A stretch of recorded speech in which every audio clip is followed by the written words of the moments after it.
Salut à tous, on se retrouve donc pour le lancement de la saison 2018 avec, autour de la table, Yann. Bonsoir. Beau gosse. Thomas. Oui, salut à tous, merci de m'inviter encore une fois. Et évidemment Steph. 13 ans, Alors on est Et Cyril. Oui. Alors. Et merci de nous accueillir, les gars. Bah, de rien. Ouais. Alors, qui nous accueille ce soir, c'est surtout Dédé la frite, hein. Puisqu'il voilà, il y a une soirée où il y a pas mal d'enregistrements de podcasts qui se font donc dans ce bar et on en a profité pour se retrouver tous, puisqu'il y a 2 Parisiens et 2 banlieusards Ziva. Oui. Évidemment. en force, t'as vu. On va rentrer dans le vif du sujet quand même, puisque le gros c'est quand même les nouvelles de l'intersaison, avec notamment l'arrêt de Folger, Oui. qui a été annoncé, si je me trompe pas, en janvier, dans ces eaux-là. Ouais, je crois que c'est ça. Ouais. Hein. Je me demande si c'est même pas plus tôt, j'ai un doute là d'un coup. Non, je crois que c'était mi-janvier, juste avant les essais à Sepang. Enfin, le vrai expert à la base, c'est Tom. Ouais. De répondre. Bon, c'est bon. Non, mais des Je fois, pense que il je dit. vais vous laisser. Voilà, on passe à la suite. Donc, qui c'est qui a essayé la moto à Sepang? Donc, c'est pas toi, Steph? Non, qui c'est Hernandez. Hernandez, Voilà. voilà. Donc, bon, Patrick Hernandez. Patrick Hernandez. Avec sa canne. Born to be alive, donc forcément ça passe On va pas. commencer s'il ne va pas y arriver. Oui, non, c'est ça, ouais, t'as raison, c'était bien début janvier, fin mi-janvier sur ça. Et donc, pour les essais en Thaïlande, c'est Siarin qui s'y est collé. Oui, c'est ça. Exactement. Et c'est lui qui a le guidon pour l'année. C'est ça. En fait, ce que voulait faire Hervé Poncharal, c'était de tester les 2 pilotes, de tester Yoni Hernandez, qui était encore libre au niveau du contrat. Ouais. Et ensuite, donc il l'a testé à Sepang. Les retours étaient plutôt positifs, à la fois du pilote et de l'équipe Tech 3, mais ils ont quand même voulu tester après Afis Siarin, qui était lui en contrat en Moto 2, mais qui a voulu quand même, on lui a quand même laissé la chance. Bon, j'imagine qu'il doit y avoir des histoires de sponsors un petit peu derrière qu'on poussait, notamment du côté malaisien, mais bon, je pense que ça peut. Et de nationalité, on est d'accord. Ouais, nationalité, je ne sais pas. Mais il y a Petronas Mais, surtout. je pense que c'est plutôt. Ouais. Enfin, après, ça, c'est. C'est plus, on va dire, Asie du Sud-Est. Oui, Ouais, ouais. voilà, tu vois, c'est plus. Parce qu'en fait, ça me donne l'impression que, malgré tout le talent qu'il doit avoir, et je sais vraiment que ça fonctionne pour lui, mais que par rapport au marché malaisien, indonésien, tout ça, ça doit faire un effet aussi d'avoir un pilote en MotoGP. Exactement, surtout avec l'arrivée du Grand Prix de Thaïlande cette année, Ouais. ça joue pas mal et c'est vrai que c'est un énorme marché et il y a très peu de représentants. D'ailleurs, on en a quasiment jamais eu en MotoGP, en catégorie Rennes, j'entends, plus largement, de représentants d'Asie du Sud-Est. Donc forcément, ça aide un petit peu au niveau. Moi, j'ai fait l'inspecteur Colombo, j'ai regardé, ça fait depuis 2011 qu'il, entre guillemets, végète en Moto 2. Enfin, 2011, il a fait juste une pige et après, ça fait 6 ans qu'il est en Moto 2 et C'est ça. il est médium, quoi. Mais en même temps, si tu laisses pas sa chance au produit. C'est ça, exactement. Après, si tu veux, quand c'est quelqu'un qui est très bon sous la pluie, c'est d'ailleurs son surnom. Pescao, il est surnommé Pescao. Ouais, le poisson. Il a fait quand même, je crois que c'est sa 2e participation, je crois que c'est en 2012. Il a fait quand même podium à Sepang, justement à la wildcard qu'il avait faite. Il a fait un podium l'année dernière sous la pluie aussi à Misano. Une belle course aussi. Donc, mais je pense que sa régularité, en tout cas, c'est peu de chute. Je pense que ça peut aider. C'est d'ailleurs ce qui s'est massé pendant les essais en Thaïlande. Il est quasiment, je crois qu'il est tombé qu'une seule fois. Ouais, il a bien roulé. Hein. Et il a bien roulé. Et justement, voilà, c'est ça. En fait, il faudra juste le comparer à Karel Abraham, quoi. Mais tout le monde peut se comparer. Non, je non, déconne, mon déconne, papa, Karel. il est moins riche. Non, Je t'aime. Non, mais et par ailleurs, je crois qu'on peut se permettre, comme on est dans un rad, on peut faire des propos de pilier de bistrot, vraiment. Là, on est sur un peu, certes, le lancement. Bon, il y a Cyril qui se décompose parce qu'on va lui pourrir le truc.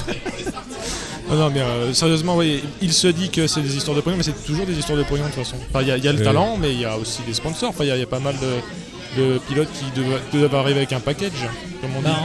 Je me permets de rebondir là-dessus, c'est que bon, moi je le suis sur les réseaux sociaux, tout le monde se révolte, on est un peu tous d'accord, le côté oui, le pognon, tout ça. En même temps, si on regarde les GP, si ça nous permet de les regarder, d'avoir toutes ces bagarres, tous ces sponsors qui sont là pour financer, je crois qu'on n'a pas le choix nous aussi non plus, quoi. Ça me choque pas. Donc oui, forcément, il y a de l'argent qui est là, et s'il n'y en avait pas, Il serait en 103 SP, les gars. Non, mais c'est pour ça qu'avec Malice, je citais Abraham. C'est que si on prend un raccourci, certes, je pense qu'il a du talent, mais il achète aussi un peu sa présence en MotoGP. Tom, vas-y, à toi. Effectivement, je pense qu'il ramène une certaine somme dans l'équipe Aspar. Mais je crois qu'il y a... et puis, mine de rien, contrairement à Fistiarine, Karel Abraham a gagné un Grand Prix. Donc, Ouais, c'est vrai. mine de rien. Oh la vache, oui. PlayStation, je me rappelle. C'est pas vrai. Oh, la suite des news pour Tech 3 qui est tombée hier. Donc, séparation d'avec Yamaha en tant que motoriste. C'est ça, après quasiment 20 ans. Ouais, quasiment, ouais, ils sont arrivés. À 99 en fait, hein, Ouais, donc c'est ça. voilà, on arrive bientôt à 20 ans. C'était à l'époque où ils s'étaient associés, ils avaient récupéré Shinya Nakano. C'était en 2,5. En 2,5, voilà. Ouais. C'est ça exactement. Et donc voilà, ils arrêtent cette collaboration là. Après, j'avais noté le palmarès, donc pas mal de podiums. Je crois que c'est 28 podiums en catégorie Rennes, ce qui est pas mal. C'est vrai que c'est une décision qui a surpris tout le monde, Oui. même les spécialistes entre guillemets qui ont tous été pris de court. Et voilà, il a clairement dit qu'il avait une offre qui lui avait été donnée, proposée. Maintenant, qu'est-ce que c'est Bah, Bon, je pense d'ailleurs, qu'il- il a rajouté, c'est comme dans le parrain, une offre qu'il n'a pas pu refuser.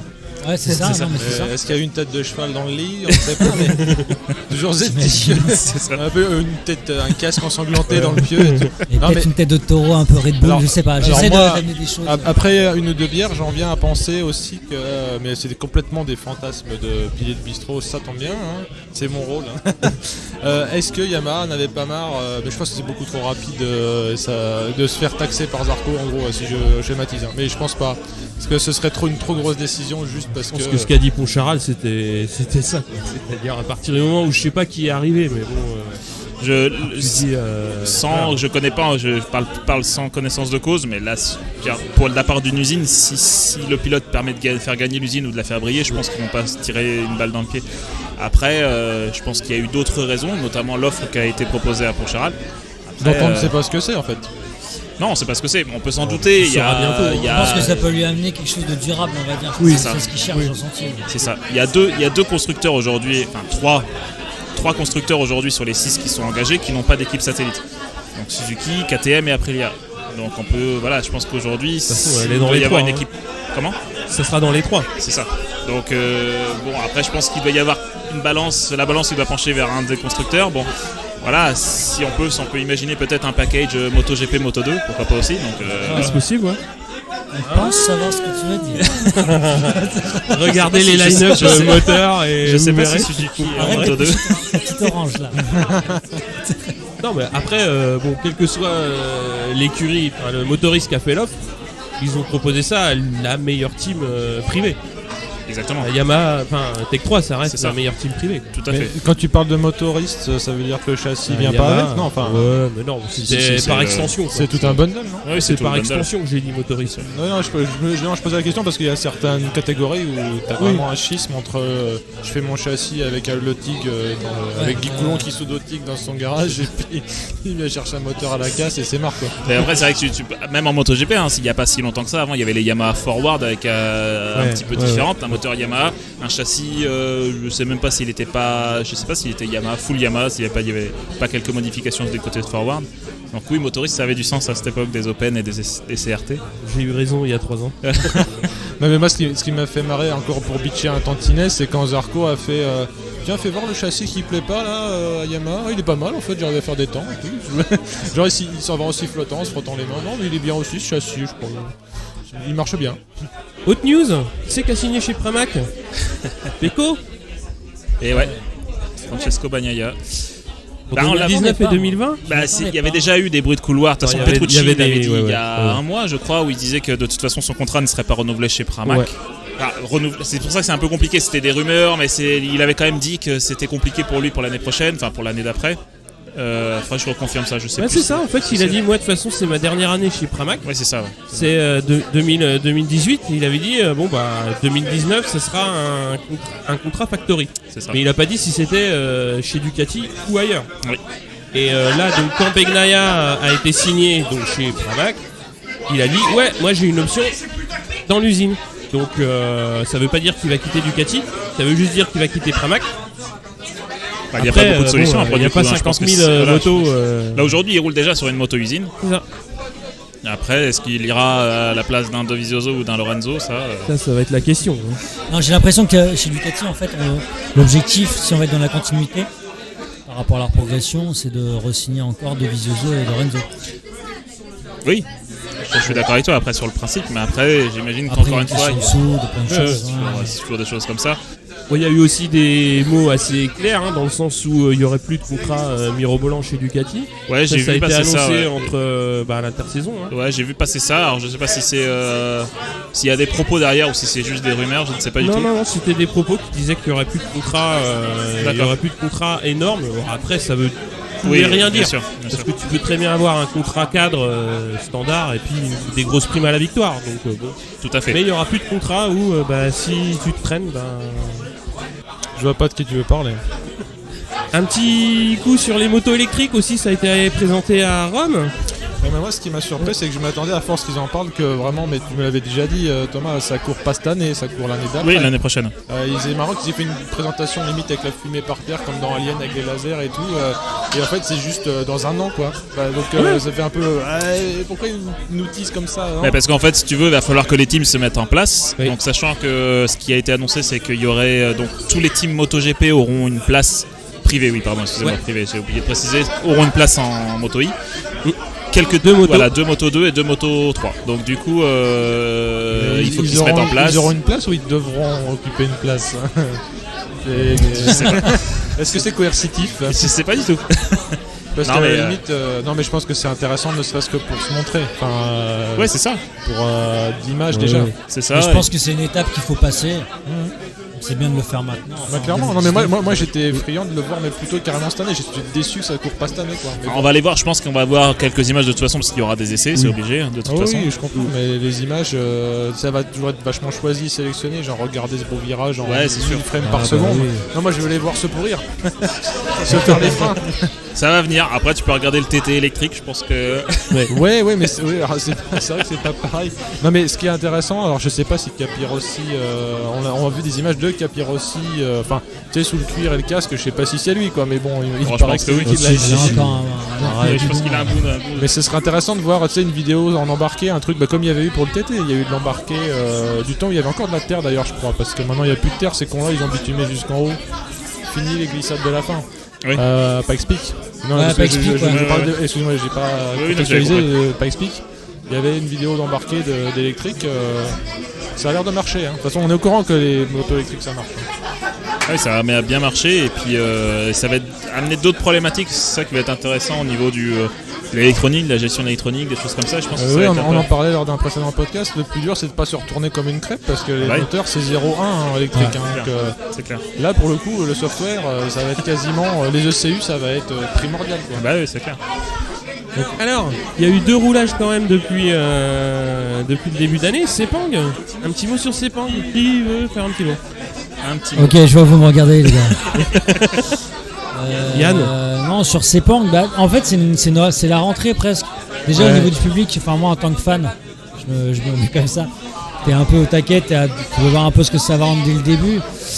Maintenant, c'est comme je dis, faut pas faire de conclusion par rapport à ça. On a pu le voir avec la Thaïlande, parce que les Yamaha, ils ont super bien roulé à Sepang les 2 premiers jours, et Thomas me l'avait bien souligné. On avait fait un débrief en vidéo que le 3e jour. Ah oui. Et j'ai l'impression que c'est le gros problème de Yamaha, c'est qu'ils sont incapables de comprendre ce qui se passe. Donc ça se représente bien par rapport à ça. Les Ducati, ils ont super bien roulé. En Thaïlande, ça n'a pas été la même donne. Honda avait l'air un peu plus discret au début. Donc pour moi, c'est peut-être Honda pour l'instant qui est vraiment bien. Ouais. Voilà. Et Sepang, c'est une rentrée où tu testes, tu vois. De toute façon, ils doivent décider des moteurs, on est d'accord. Hein, c'est ça. Sur les essais, oui. Voilà, ils doivent clôturer tout ça. Donc voilà, on est tous au taquet, on est en attente.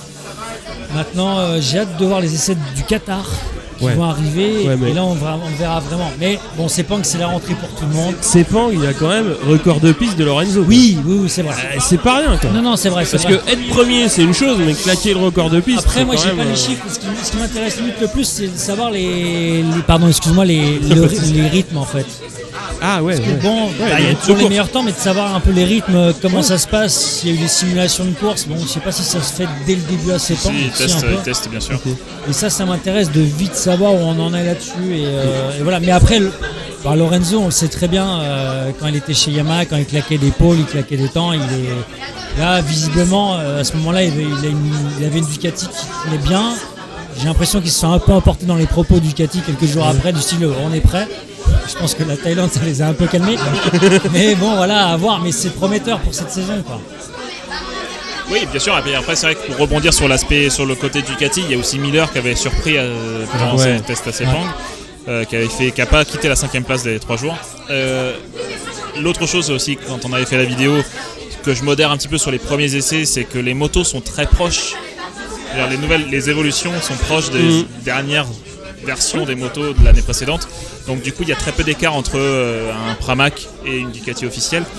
Voilà, après c'est difficile de tirer des conclusions sur des premiers essais, c'est la rentrée comme tu disais, tout le monde se remet dans le bain, se remet dans le rythme. Il y a des choix quand même à faire sur ces jours-là, savoir que si on fait un rappel un peu du règlement, le moteur est gelé pour les pilotes, pour les constructeurs, la plupart des constructeurs. Et du coup, il faut absolument acter le plus rapidement possible. Il va falloir choisir. Mais il y a Crutchlow qui généralement il ouvre le robinet quand il parle, il réfléchit pas, enfin il dit des choses peut-être un peu trop vraies pour lui. Il dit qu'il trouve que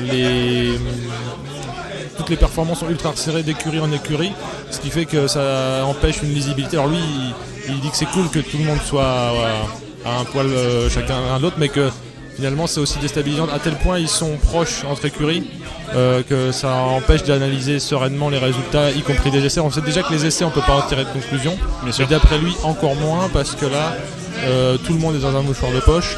Et alors il commence à nous reparler du fait qu'il n'arrive pas à lire les pneus.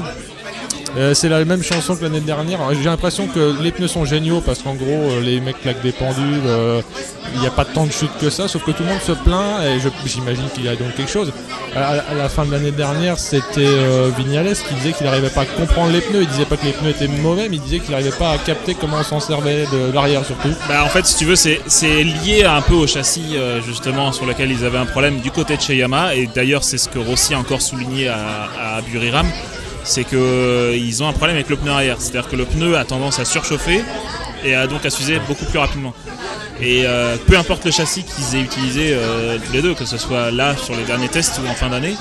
Donc je pense que c'est plus lié à leur propre châssis. Donc c'est vrai qu'il a du mal à évaluer quel type de pneu il doit choisir. S'il doit prendre un dur ou s'il doit prendre un tendre. S'il prend un tendre, le problème c'est que du coup il est usé en 3 tours. S'il prend un dur, il est difficilement dans le rythme en début de course. Et donc, sans trop m'avancer, il me semble que Zarco, même s'il n'est pas vantard, s'était targué d'avoir appris à manager ses pneus en Moto 2 et avait une sorte de capteur analogique au bout des doigts pour pouvoir économiser sa gomme.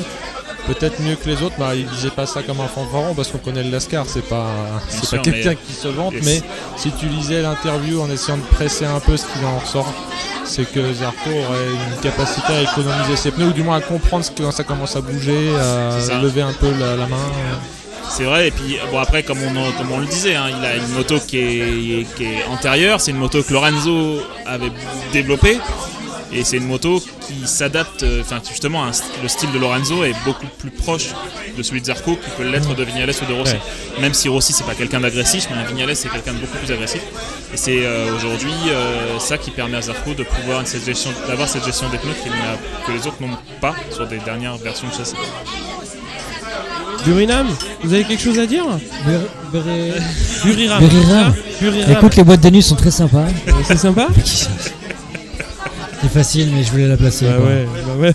Non, mais on en parlait un peu avant de commencer l'enregistrement avec Thomas. A priori, les impressions mitigées que Rossi avait sur le circuit, je parle du tracé, se sont un peu envolées parce que les motos sont pas celles qu'il avait utilisées pour faire mémé à l'époque. Il avait fait limite du pocket bike. C'est ça. Il avait fait dans le cadre d'une démonstration commerciale, marketing, je ne sais plus trop, avec Lorenzo à l'époque. Il avait roulé sur le circuit. Et il avait roulé sur des 300, donc effectivement c'est difficile de se rendre compte aujourd'hui. Vas-y, paye ta différence. C'est ça. Et ils avaient peur surtout que le circuit soit trop simple. Et en fait, même s'il est simple, il a quand même, même s'ils reconnaissent qu'il est simple et qu'il est très facile à apprendre, il a quand même certaines particularités qui font qu'il y a certains challenges à devoir relever. C'est ce que disait notamment Zarco sur ce circuit-là. Tout le monde disait qu'il s'apparente beaucoup à celui de l'Autriche. On attendait justement à voir les Ducati à Buriram qui soient au top, ce qui n'a pas été le cas. Ça a été dominé par Honda, notamment Marquez, Crutchlow et Pedrosa. Étonnant parce que c'est un circuit un peu stop and go.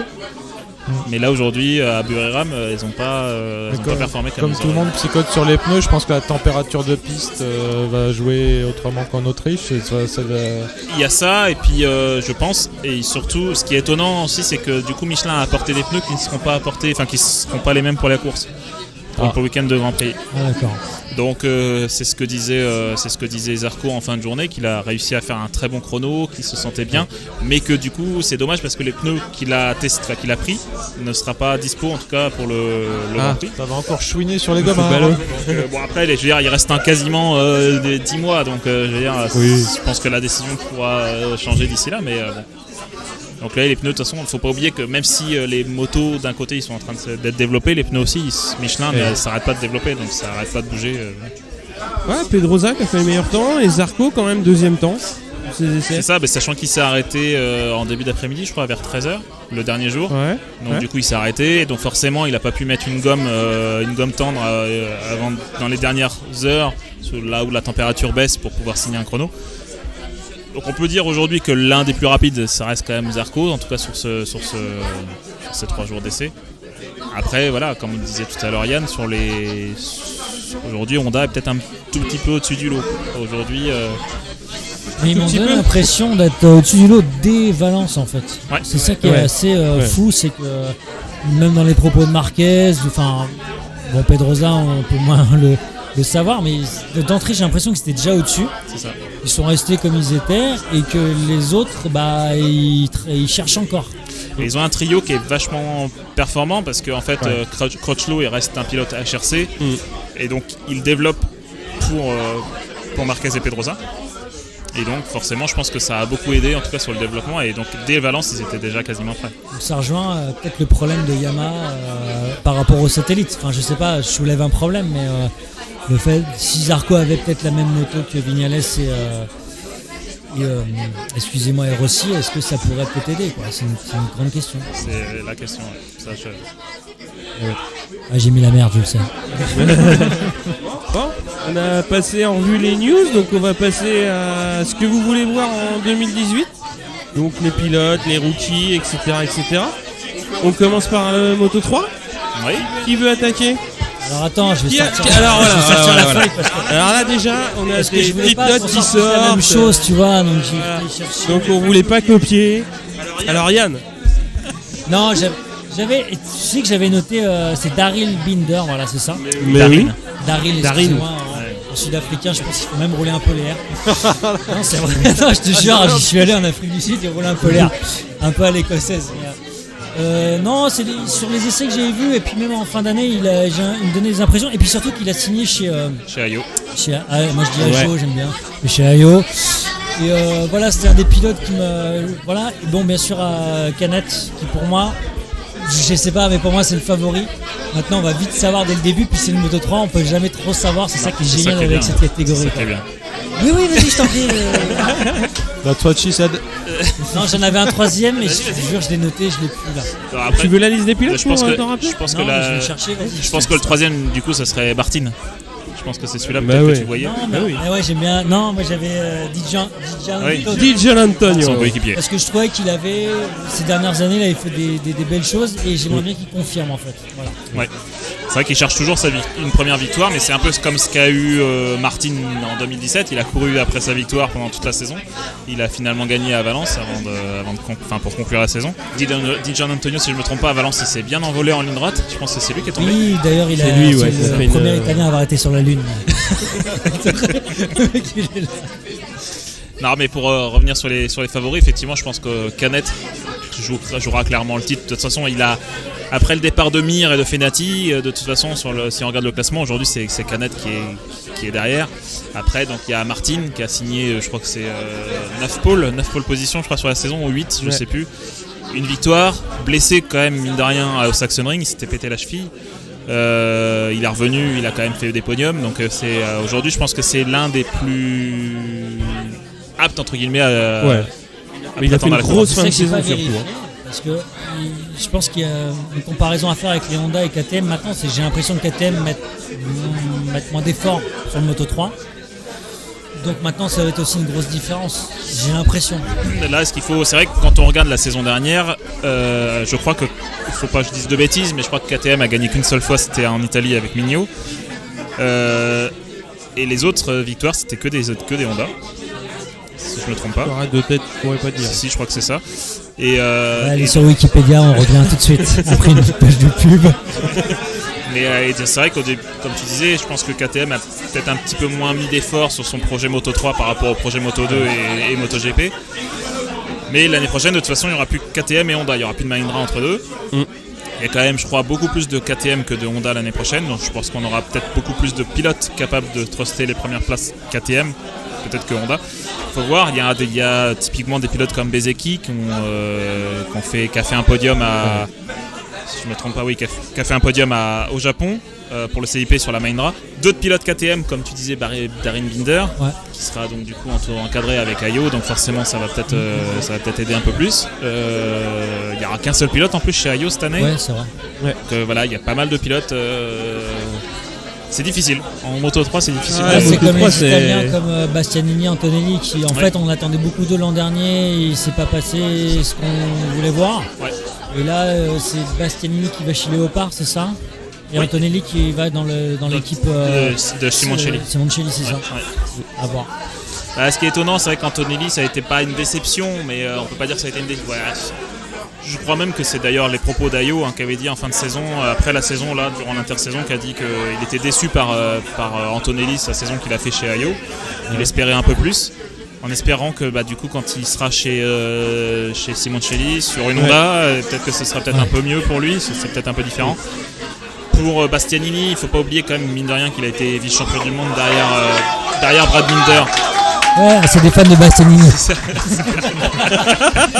Derrière Brad Binder en 2016. Vice-champion du monde. Oh, calme. Et que ça reste quand même un très bon pilote. Et donc forcément, peut-être que chez Léopard, une équipe qui a été titrée 2 fois depuis 2015, je pense que ça peut faire que de bonnes choses. Après, moi j'avais aussi Marcos Ramirez et Raume Mazia, que je suis impatient de voir, parce qu'ils ont fait des belles choses depuis quelques temps. Ramirez, c'est un pilote, comme je disais dans un précédent podcast dans lequel vous m'aviez invité, c'est un pilote qui a roulé à l'époque avec Fabio Quartararo quand il était en CEV, qui avait joué le titre face à Fabio, alors je sais plus quelle année, mais voilà, et qui n'avait pas obtenu le guidon comme il l'aurait espéré. Donc effectivement c'est un pilote qui a du talent et qui arrive un petit peu tard par rapport à certains de ses homologues. Il y a aussi Raume, moi je crois que c'est Germa qu'on dit. En espagnol je crois qu'on dit Germa. Bienvenue au cours de langue. Je crois. Qui a fait de belles choses, notamment en Autriche l'année dernière. Ouais. Par contre je crois, si on regarde les classements des essais IRTA qu'il y a eu à Jerez, je crois qu'il n'était pas forcément là où on l'attendait. Ça galère un peu. Il était en fond de classement. Steph, en Moto 3, les petits favoris. Mazia, parce les petits chouchous. qu'il avait fait le show pendant sa wildcard. Mazia Non, il remplaçait Darin Binder justement. Ouais. Et quand il avait commencé à dire aux autres de le suivre, genre allez-y les mecs, suivez mon blanc panache, il m'avait bien fait rire. Et il m'avait fait surtout flipper parce que, comme j'aime à le dire, la Moto 3 ça ressemble vraiment à des mobylettes. Et quand tu vois les mecs qui rentrent à 200 dans un truc, tu te dis c'est pas possible, ça tiendra pas. Et par ailleurs, je reviens, j'ai dû dire ça à chaque podcast de l'année dernière, mais je suis étonné qu'il n'y ait pas plus de cartons. T'as à les voir aussi proches, à se taxer et tout, il n'y a pas de méga cartons. Non, c'est vrai, ouais. Et je me dis waouh. Alors autant ils sont pas très disciplinés en qualif, autant en course ils savent gérer les courses en paquet. D'un côté c'est ce qui fait le charme je trouve de cette catégorie, c'est que c'est quand je dis chien fou c'est pas, je trouve ça positif, c'est que pareil. Alors bien sûr c'est comment il s'appelle le directeur de course de la course Mike Webb. Voilà. Et lui, il est obligé un peu de les dresser pour plus tard aussi, pour tout ça, mais c'est une catégorie, je peux pas la rater, quoi. C'est pas possible de rater une catégorie pareille. Et comme je dis souvent à Cyril, moi je suis obligé de suivre sur la gauche de l'écran avec les noms parce que ça se taxe tellement que je comprends plus rien. Je ne comprends plus rien, je ne sais plus. Écrire des résumés sur les courses Moto 3, c'est quelque chose. Vous regardez juste l'arrivée. Justement, au Grand Prix de France, j'avais vraiment eu les boules quand il y a eu malheureusement la chute collective Ah oui, sur l'île. En du fait, virage, il y a peut-être ouais. presque la moitié qui sont. Là, peut-être j'exagère. Beaucoup, hein, je crois que c'était peut-être Et j'étais une déçu dizaine. parce que voilà, en plus j'y étais et que t'as envie de voir du spectacle parce que eux font le spectacle quoi. Donc voilà, mais c'est une vraie catégorie et quand j'entends, j'ai des potes à moi qui sont fans, tu vois, mais moi je regarde que le MotoGP et je dis mais non mon pote quoi, faut regarder le Moto3, c'est impératif. Ouais, puis là, quand on parle de nivellement des performances, ils sont tellement à 1 km/h près que c'est voilà, c'est comme le trophée Clairefontaine. C'est incroyable. T'as quasiment l'impression qu'ils ont tous les mêmes bécanes et qu'à la fin, C'est incroyable. ouais, ça se joue sur l'aspi. Enfin, je sais pas s'il y a beaucoup d'aspi dans cette catégorie-là, mais En Moto3 ouais. Elle joue beaucoup. Ouais, ça joue énormément, notamment au Qatar. Pour moi, ça me fait penser au Mugello en fait à chaque fois, les images d'hélicoptères en Mugello quand ils arrivent tous au bout de la ligne Ah oui, droite, oui, là, c'est, la fureur de Ils vivre. arrivent en file et Ah, après, mais je te ça fait l'éventail. c'est incroyable, c'est incroyable. Ceux Il y a qui ça freinent- et, ceux qui freinent est un lâche. C'est ça, Ouais, c'est exactement. Il y a ça, et puis là, le premier Grand Prix au Qatar, la ligne Ouais. droite, je crois, elle fait 1 km, plus d'1 kilomètre, je crois. Et C'est aussi l'aéroport en fait de Doha. de Losail. de Losail. Et je crois qu'il gagne, à l'époque, je crois que quand Jules Danilo Une bagarre. m'en avait parlé, je crois que c'est une demi-seconde sur la ligne droite. Rien que sur la ligne droite, si on arrive à choper la spi. Incroyable. Donc c'est énorme, une demi-seconde sur un Moto3. Sur le c'est- périph', on peut pas faire Ouais, C'est clair. c'est l'inverse. Dans la vraie vie, quand tu es derrière un camtar, tu perds une vertèbre hein, à cause de l'aspi du camtar. Mais là. Non, véridique, hein. Enfin, je sais pas si t'as déjà eu l'effet, mais quand t'es derrière un camion dans moi, tu sais, je dans suis les traînées un de Parisien. sur l'autoroute, Ma moto, elle ne roule que dans Paris. D'accord, Donc, il n'y a pas beaucoup de. Non, je La plaisante. speed dans Paris, c'est mort. tu te mets à 130 derrière un camtar et dès que t'arrives dans la zone de turbulence où ça reboucle derrière lui, je te dis, c'est qu'il y a 60 € de kiné derrière, quoi. T'as un casque qui fait droite-gauche, droite-gauche, T'es en droite-gauche. train de nous dire que t'as une bonne mutuelle. Ah oui, justement non, elle rembourse super mal. D'ailleurs, j'en profite si je peux. Alors, Je cherche un bon kiné, un bon ostéo. Bon, on passe au Moto 2. hier. Alors, qui attaque? D'accord, bah à chaque fois vous me regardez les gars. Alors, bah, Mais non, mais t'as Yann. tes fiches, donc. Ouais, Yann, non, mais Yann. Non, mais alors moi j'ai eu du spectacle l'an dernier parce que j'aime bien Mattia Pasini, j'y suis depuis très longtemps. Ouais. Et j'aimerais qu'il joue le titre cette année. Vraiment que bah voilà, ça va passer par pas de résultat blanc et voilà, mais il y a de la bagarre en piste avec lui et je voudrais vraiment le voir. Il a fait une année de pause, on est d'accord ou deux? Non, il a fait combien de temps? Je sais pas combien il a Très fait. bonne question, j'ai un doute, je crois que c'est une. Hein. Une année de pause, mais j'ai l'impression qu'il est revenu complètement différent. Voilà. Donc lui, je l'attends vraiment. Après, moi, je vais peut-être me faire taper dessus, mais j'attends Alex Marquez. Je sais pas pourquoi, je pense quand même qu'il y a moyen qu'il fasse quelque chose. Alors, tout le monde dit, oui, bien sûr, il n'a pas le talent de son frère, mais il a quand même gagné le titre en Moto 3. C'est ça. Voilà, il l'a gagné. Maintenant, je voudrais voir en Moto 2 ce que ça va donner. Je le sens bien pour lui cette année, quoi. Ouais, c'est ce que j'avais noté, c'est s'il se prend pas trop des high side, parce que s'il était Ouais. abonné au high side l'année dernière, il s'est même cassé salement un os. Ça fait mal, ouais. La hanche. Enfin, ouais, la hanche, oui, la hanche. Il s'est bien abîmé, donc Misano. faudrait juste qu'il soit pas. On en a parlé aussi lors d'un précédent podcast. Il y a son coéquipier qui part en MotoGP. Il c'est faudrait ça. pas qu'il se fasse. En gros, c'est entre guillemets son année. Non, mais à bon, voir. Faut voir. Et moi, si je peux me permettre d'enchaîner, ceux que j'attends, c'est Mir et Loves pour des raisons opposées, savoir que Mir monte et Loves descend. Mais moi, Loves, c'est quelqu'un qui m'est sympathique aussi parce qu'il s'est fait marcher dessus, peut-être aussi parce qu'il était mauvais. Ça, finalement, j'ai du mal à la savoir. Enfin, je pense pas qu'il était mauvais. Attends. Les guillemets, mais bon, contrairement à Thomas, j'ai pas besoin de mettre de guillemets parce que j'ai pas de responsabilité. Mais Loves, il s'est fait salement charcuter. On va parler vrai. Il était déjà bon en Moto 2 il y a 2 ans, avant de quitter la catégorie. C'était. Moi justement, je pense qu'il y a aussi un autre qui redescend. Et, c'est qui tout double à mon avis avec lui, mais Barbera. Ouais. Ah bah ça va S'il faire est comme motivé. Hernandez.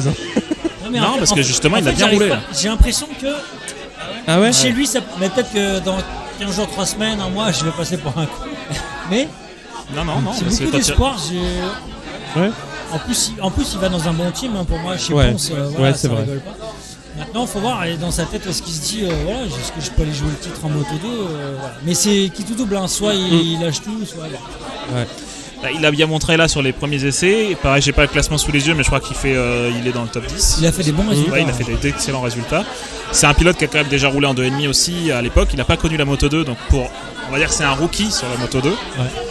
Mais il a quand même gagné des courses en 2,5. Donc oui, je pense que ça peut faire de bonnes choses. contrairement à l'année 2016, il a connu une année 2017 un peu plus difficile sur la Ducati. Voilà, après, libre à lui de nous montrer quelque chose. Je pense que ça peut donner de belles choses. Et c'est vrai que c'est un rookie que j'avais oublié. Non, c'est vrai que c'est un rookie. On n'a pas oublié les KTM dans tout ça?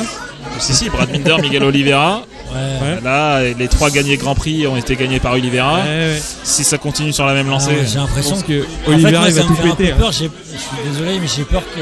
J'aimerais que ce soit. J'aime beaucoup ces deux pilotes, Team KGM, ce qu'ils ont fait. J'espère que ça va pas être que ça toute l'année. On avait eu avec VDS il y a quelques années. J'espère qu'on n'aura pas ça. Il y aura de la bagarre. je pense que le fait d'avoir un moteur unique, je pense que c'est en plus. C'est clair que ce sera dans leur intérêt pour KTM justement qu'ils y arrivent, mais je pense que ça continuera à jouer pour la bagarre. Après, n'oublions pas que cette année, même mine de rien, à chaque fois que Morbidelli était devant, il partait, il se passait plus rien. Il se faisait rattraper des fois souvent en fin de course, donc ça donnait un petit peu de piment, mais c'est vrai que cette année c'était pas. Voilà, donc je pense que cette année, faudra voir sur le premier Grand Prix. Il y a Fenati qui monte aussi. Ouais. Sympathique à mon avis. Moi je suis fan. Ouais, moi aussi j'adore Fenati. C'est vrai que en plus il a pas forcément la taille, il a le gabarit, parce que c'est quelqu'un qui est assez musclé, bien trapu, et je pense que ça peut jouer en sa faveur. Et il a bien roulé, et donc il faudra. Voilà, ça sera une année de rookie, donc il faudra peut-être pas forcément l'attendre devant, mais bon, il y a d'autres rookies qui ont surpris par le passé, Bagnaia, Vignales, Rins, des pilotes comme ça, donc faut voir. En plus, il est dans une équipe qu'il connaît bien, donc. Et les Français dans tout ça. Ouais, bah voilà, mais c'est parce que on y arrive. non, mais parce que en fait, je suis toujours optimiste, toujours de l'espoir, voilà. Et Quartararo, je parle de lui en premier, bien sûr. J'espère vraiment qu'il va y avoir quelque chose, parce que du jour où il a annoncé en Moto3 qu'il voulait jouer le titre, il a annoncé, je crois, juste avant Le Mans, sa première année, il n'y avait plus rien derrière, donc je sais pas ce qui s'est passé. Non, mais on sent qu'il a un talent, mais qu'il y a quelque chose qui s'est un peu relâché derrière, je sais pas quoi. Alors après, j'entends dire qu'il lui faut un coach, peut-être, sûrement, pour lui dire voilà, c'est comme ça que ça fonctionne. Mais j'ai vraiment de l'espoir. Pour moi, c'est pas trop tard. Je pense qu'il y a encore des choses à faire pour lui. Mais je suis désolé, je compare pas à Zarco, mais Zarco en Moto 2, à un moment, on est le public français, on se connaît aussi, c'est qu'à un moment, ça lui arrachait un peu la tête. Et à un moment, il s'est passé, il a eu tout le package qu'il fallait chez Ayo, et là, ça y est, ça a décollé.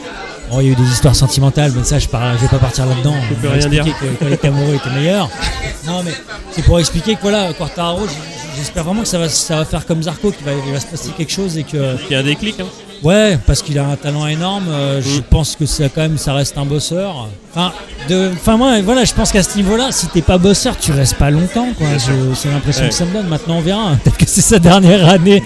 Non, mais vraiment, j'espère que ça va le faire, quoi. Et je sais pas votre avis, les gars. Dernier, quand même. Moi, je suis un peu comme toi. Je suis toujours en attente de voir un gros résultat, quoi. Ça manque un peu. Je pense qu'un podium Moto 3 dans les premiers Grands Prix, on va dire 4-5 premiers Grands Prix, ça permettrait de. Faudra que ça vienne vite. Mais on va vite savoir. Je pense qu'on va très vite savoir comment ça va se passer dans la hiérarchie. Non, pour moi, la seule inconnue pour Fabio, ça va être la speed-up. C'est vrai qu'il n'est pas sur une Kalex ni sur une KTM, donc ils sont un petit peu à part, en tout cas en sous-nombre, sous-effectif par rapport aux autres. Ouais. Donc faudra voir effectivement après. Ils vont manquer de data, quoi. Ouais, c'est ça. Et puis bon, après c'est clair que le châssis de Luca Bosco-Soro, ça a donné de belles choses. Speed-up, je crois que c'est la première victoire de Lowe's à l'époque. C'est ça. Donc c'est un bon châssis. Yannone s'est fait connaître aussi sur ce châssis-là. Donc ça peut donner que de bonnes choses. Il se fait connaître sur un autre châssis aussi. Non, dans le châssis de son coéquipier. Pardon. Excusez-moi. On coupera aussi. Non, pas du tout. Non, moi j'ai pas de responsabilité. Non, après, sinon, au rang des autres rookies, les Français, du coup, il y a Jules, Danilo. Ouais. Tu les connais bien parce que tu les appelles par leur prénom. C'est ça, ouais, je l'appelle comme dans la comme vidéo. au tennis. Comme, ouais, c'est Roger. Je le connais bien. Non, peut-être une adaptation un petit peu plus longue que ses homologues, les autres rookies. Voilà, faut lui laisser le temps. Je pense qu'il a connu une saison un peu difficile en Moto 3. Maintenant, il faut qu'il se remette dans le bain en Moto 2 et qu'il trouve ses marques. Donc, je pense que voilà. Parce que là enfin en tout cas, tout ce qui est réseaux sociaux, tout ça c'est compliqué. Hein. Je veux dire, tous les gens pensent que ça va pas le faire pour lui. Et c'est pareil, je suis un éternel optimiste et j'espère que il va faire mentir un petit peu tout ça et que ça va fonctionner. Maintenant, je suis d'accord qu'il va y avoir un temps d'adaptation, ce qui est normal. On peut le voir sur les essais. Ce qui s'est passé, mais maintenant voilà, il faut lui donner une chance. Il y va en Moto 2, maintenant on verra. GT 3, on va avoir Ben Snyder et Gardner. Gardner qui était déjà là l'an dernier. Il a 70 parce qu'il a 60 ans, le mec a pas compris que c'était. Le mec, il est énorme. Ils ont fait un gros coup chez Tech 3. Ben Schneider, je pense que ça, pareil, encore une fois, je suis toujours un peu dans le positif et dans l'optimisme, un peu comme Yann, mais je pense que Ben Schneider, pareil, c'est un gabarit qui se prêtait pas du tout à la Moto 3. La petite cylindrée. Voilà, et c'était un peu difficile quand on le voyait de profil sur la moto. C'était à l'époque comme Rossi quand il était en 125, il touchait pas du tout les fesses sur la selle, quoi. Du coup, donc je pense qu'en Moto 2, ça peut, voilà, et puis dans une équipe tricolore, tant qu'à faire, c'est mieux, quoi. Ouais. Bon. Et après, ce qui est intéressant, c'est que c'est la dernière année avec le moteur Honda, on est d'accord. Oui, c'est ça. Exactement. Dernière année et moteur Honda et en 2019 en plus de ça, donc c'est Triumph plus l'électronique. L'arrivée de l'électronique en Moto 2. Et est-ce que ça va pas être plus intéressant pour monter en MotoGP? Alors, on a des Marquez qui est monté, les Zarco ils se sont adaptés très facilement. Mais est-ce que ça va pas être mieux pour former C'était un grand débat de dire que cette catégorie elle formait pas au MotoGP presque. Est-ce que ça va pas être mieux? Ça pourra aider, certes. Je pense que la marche sera peut-être un peu moins élevée, mais après je pense que dans tous les cas ce sera le pilote qui fera la différence. Passe au gros. MotoGP 2018. Moi je suis pas fan de cette catégorie. Non, c'est trop gros. Je sais pas. C'est très surfait. Je sais pas, tu vois. C'est Thomas qui lance ce coup-là. Oula. Allez, vas-y Thomas. Donc si on prend les rookies, on va dire sans donner d'ordre particulier, donc on a Morbidelli, Nakagami, Simeon, Ciarin, Tom Luthi, voilà, c'est ça, exactement. Nakagami a montré de belles choses à Sepang et à Buriram. Ouais. Comme je le disais dans la vidéo qu'on avait fait avec Yann, c'est quelqu'un qui a déjà roulé sur des motos plus grosses, de plus grosses cylindrées. Il a fait les 8 heures de Suzuka, il a fait des choses comme ça, donc il connaît un peu l'électronique, comment gérer une moto un peu plus grosse sur les passages en courbe, sur les changements de direction. Faudra voir. Après Morbidelli, peut-être un petit peu plus, on va dire un peu plus discret sur les premiers essais. Et un Tom Luthi qui faisait ses premiers tours de roue à Sepang après être lourdement blessé en Malaisie l'année dernière, qui revenait à Sepang. Et Simeon, comme je le disais aussi dans la vidéo, l'inconvénient pour lui, contrairement aux autres, c'est qu'il a une moto qui a déjà 2 ans. Donc c'est vrai que ça va être comme Loris. Je te dirais bien que Zarco il a aussi une moto qui a 2 ans. Hein. C'est vrai. Bien enchaîné. C'est vrai. Mais donc du coup, il faudra voir. Ça va être moins évident pour Simeon que ça sera pour les autres. Et Ciarin, donc, qui lui a montré de belles choses. Voilà, c'est ça, qui a montré de belles choses. Est-ce qu'il sera du niveau de Folger? Faut voir, je sais pas. Faut voir. Hein. Tout le monde pensait que. Ciarin, je pense qu'il aura pas énormément de pression de résultats, puisqu'il arrive vraiment. C'est ça. Et puis en plus, d'après les premiers propos, c'est quelqu'un qui est très humble, qui est ouvert à. Je sais pas si vous avez vu les images quand il est tombé à Sepang. Dès qu'ils ont ramené la moto accidentée, il était comme ça, il s'excusait auprès de ses mécanos. Donc je pense c'est la première fois, ça fait mal. Ouais, non, mais c'est sûr, et je pense que c'est. Il leur a offert à chacun une maison, tellement le mec savait pas quoi faire. Il a été trop loin, je lui ai dit après. Moi je l'ai vu après, je lui ai dit t'as exagéré. Donc voilà. Mais moi, il y a une question. Morbidelli, pour continuer sur les rookies, le package qu'il a, j'ai pas trop compris. Sa moto, c'est une officielle ou c'est une marque VDS qu'il a?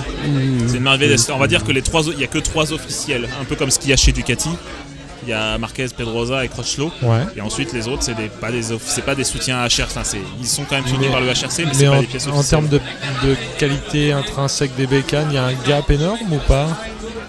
Je pose la question parce que je me disais, est-ce qu'on va être capable de juger Morbidelli à l'aune de ce qu'il vaut vraiment, ou est-ce qu'on va toujours se dire s'il perf pas que c'est la bécane? Tu vois, c'est ça ma question. Ça je peux pas te dire. Là parce que autant Zarco, on se souvient qu'il a pas voulu monter trop tôt pour pas se retrouver n'importe où entre guillemets, si tu me passes l'expression.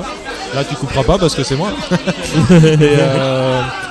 Là, Morbidelli, est-ce qu'il est pas sur une monture qui ne va pas l'avantager, qu'il aurait dû attendre aussi? Enfin, j'en sais rien. Mais... Bonne question, là aujourd'hui je peux pas vous répondre. C'est pour ça que moi je me l'étais noté à regarder, et lui, et ce qu'on peut déduire entre son niveau et sa moto. Ouais. Bonne question. Avec Rossi qui le chouchoute un peu aussi, parce que faut je pense qu'il va bien le coacher. En même temps, c'est difficile pour Rossi de trop le coacher, parce que c'est pas trop la même team en plus. Enfin, c'est pas une team Yamaha, donc non, c'est sûr. Je pense pas qu'il va aller dans les box dire ah tiens vas-y mets un quart de tour sur la fourche là. C'est sûr. Là, c'est pas trop crédible. Et c'est peut-être en plus la dernière année de VDS chez Honda, puisque j'ai entendu des. Allusion. Non, il y a quelques articles qui sont sortis sur la presse espagnole. Ah donc on a le droit. Nieto qui est sur le. J'ai l'impression que c'est Nieto en priorité. Nieto, et il y a effectivement VDS qui est. Les bruits de couloir qu'il y avait eu déjà l'année dernière. Et surtout les déclarations qu'ils ont faites ces derniers mois VDS par rapport à Honda. C'est ça qui donne un indice que ça pourrait peut-être changer. Quoi. Exactement. Alors les rookies, on a fait le tour. Nakagami. Non, pour les rookies, en fait, Nakagami, je me sens vraiment bien. Ouais. Déjà parce que ça fait longtemps que je rêve de revoir un japonais aux avant-postes. Vraiment, ça me manque. Il y a eu Aoyama, mais bon, c'était pas fou. C'est pas génial. En Moto 2, je sentais qu'à un moment il fallait que ça bouge, et l'opportunité d'aller en MotoGP, je trouve ça vraiment bien. Donc à voir. Maintenant, ça va.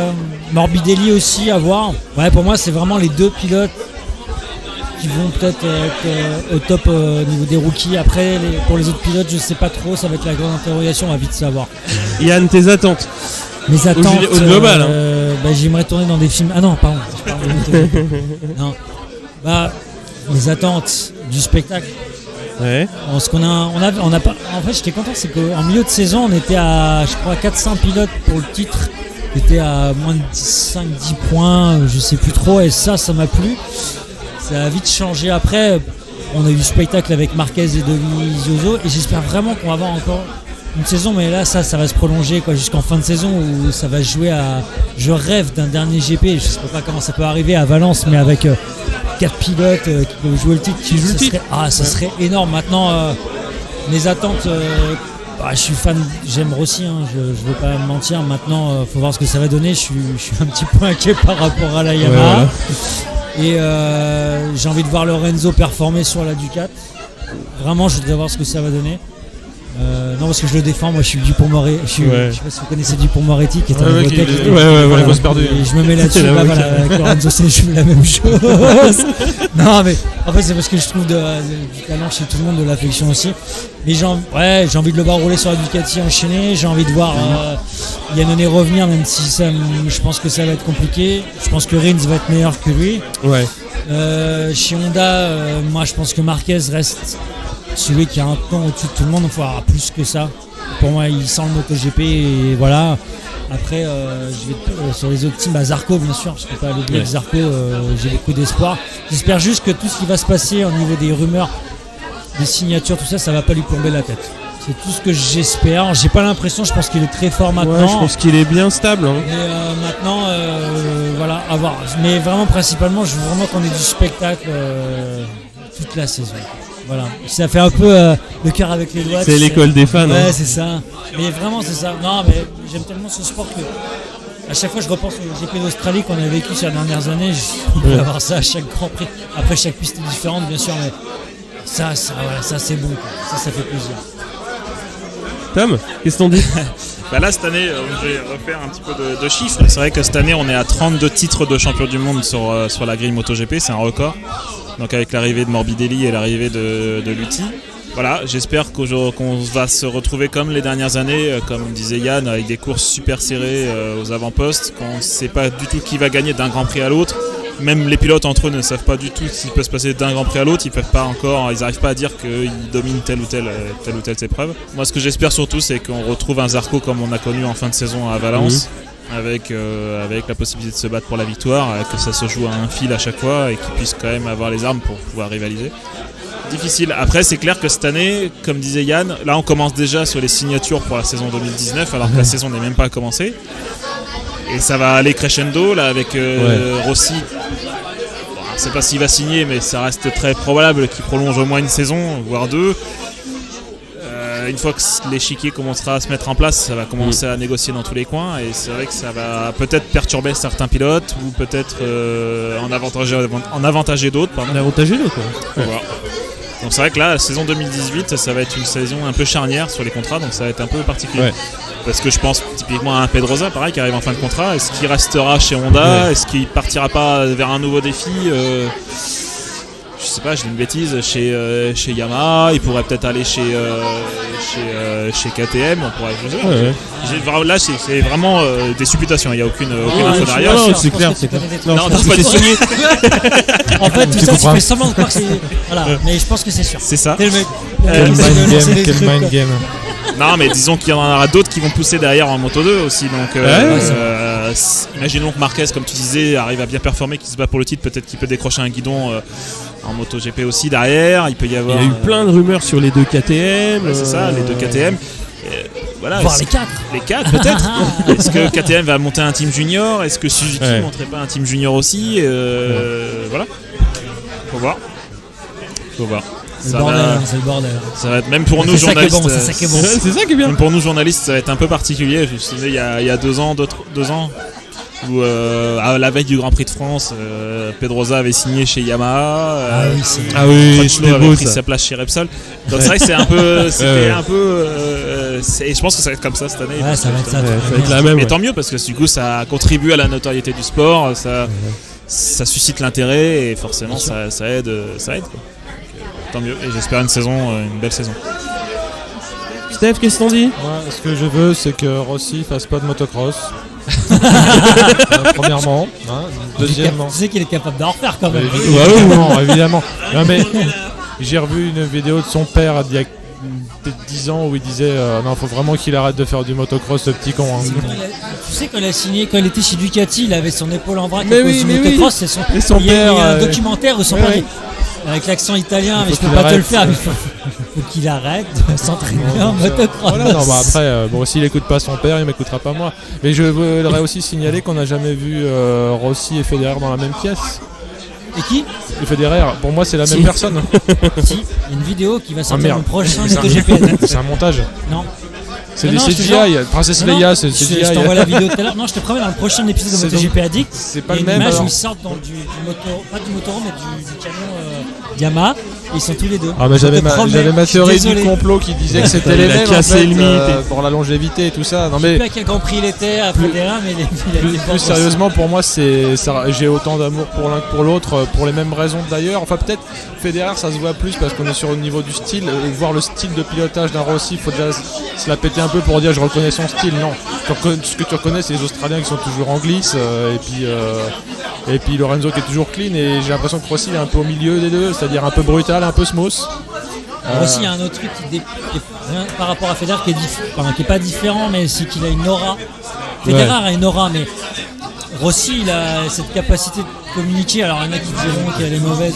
Il a toujours été bon là-dessus. Comme un renard. Et un certain charisme aussi par rapport à ça. Oui, ça rejoint ça. Et qu'il le fait naturellement. Et c'est ça qui est impressionnant.